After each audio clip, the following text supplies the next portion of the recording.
વસ્તી ગણતરી માં આયા હા ને હવે બધે ઘેર ઘેર જઈને પૂછવાનું હા. જય માતાજી કાકા. જય માતાજી. બોલો. આ તમારે અમે વસ્તી ગણતરી થી આયા તો તમારી થોડીક ડિટેલ્સ આપશો. વસ્તી ગણતરી કણે મોકલ્યા? અરે અત્યારે ઘેર ઘેર આપણે જઈને બધું ચેક કરવાનું હોય કે કેટલા માણસો રહે, કેટલા પરિવારમાં તમારી જોડે કેટલી પ્રોપર્ટી છે ને આ બધું અમારે લખવું પડે. એવું? બોલો તમારું નામ.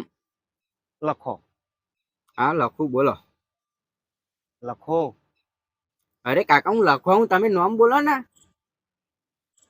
અરે ભાઈ કહ્યું તો ખરું. લખો. અરે કાકા નામ બોલો, લખી દઈશ હું લખી દઈશ, પણ તમે નામ બોલો. તને સાહેબ કણે બનાવ્યો લ્યા? અરે કાકા પણ એમાં તમારો આખા તમે મને ચાઈનું કોક સાહેબને બનાવ્યો. પણ હોપારા મારું નામ લખો. અરે એમ કોને કે લખો નામ હા, પણ લક્ષ્મણભાઈ ને લખો ચાઈનું. મારો દાદા પાડી એ હ લખો. એક કામ કર, જા મારા દાદા ને પૂછતો આય નામ ચા મોમ પાડેલું એમ. હા તે પૂછતા ઊંચો હે તમારા દાદો કો. એ તો ઉપર ગયા. તમારું સારું હેડો ને મેલો વાત. તમારા માતાનું નામ કો.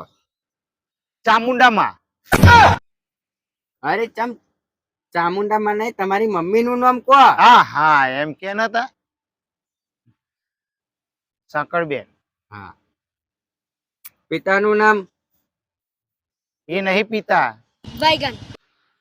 અરે પિતા તમારા પપ્પા. હા હા મોતીભાઈ. અને જમીન? 1200 વીઘો હતી, પણ મારા દાદા બધી ફૂંચી મારી. અત્યારે તો 2 જ વીઘો હ. સારું ચલો તો. કાકા બોલો. આ બોટલ જો ફાટશે ને તો કૂપન માં નોમ નીકળી જશે, આધાર કાર્ડ માં રેશન કાર્ડ માં.